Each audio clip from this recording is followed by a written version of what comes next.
What it do, Flight Crew? So, Sonic X Shadow Generations Dark Beginnings Episode 1 dropped today. So, I'm just gonna freestyle this and basically just go through the whole thing and explain all the references and Easter eggs that you may have missed. But up here, we can see the whole... Maria. So during this first scene here, we can see Maria losing her strength. So Maria's symptom is NIDS, also known as Neuroimmune Deficiency Syndrome. Basically, it means space AIDS. She cannot stay on Earth due to the intense gravitational pull, so she has to stay on the Ark. This scene actually entirely takes place in the observatory room seen in Sonic Adventure 2. We get to see the Gizoid going crazy aboard the Ark. And as the #1 Emerald fan, I am very happy to see this.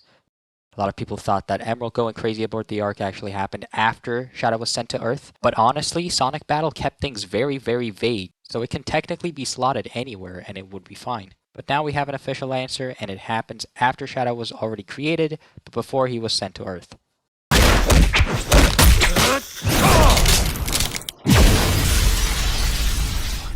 This is the Guardian Units of Nations. Prepare to be boarded. But it's too soon. So, according to Shadow, everything goes by way too quickly, meaning that this is our first hint of all of this being a dream. He sees Gun's airships coming towards the Ark, and this is when the gun raid actually happens and Maria dies.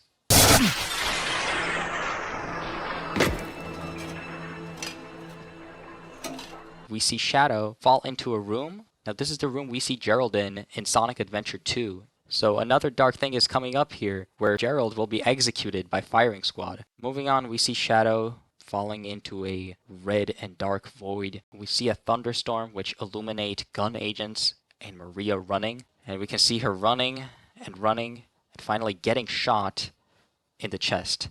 This is represented by a lightning bolt going straight through her and cracking her, which is a very interesting visualization.